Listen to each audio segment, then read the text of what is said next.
either go to an engine shop that build modern motors and say, you think you got the latest and greatest? Yeah, no shit. Had it 50 years ago, dude. Yeah.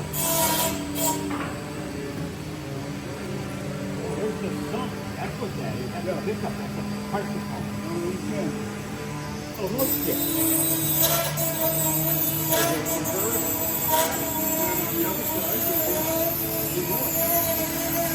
This is the bottom of the engine. The bottom of the engine.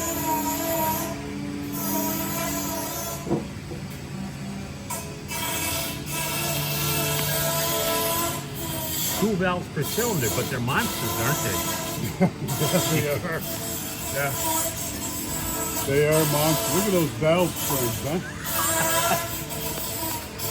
You think you got valve springs in your car, huh? You got nothing. Here, there. Drives the crankshaft. What side? That's the gear.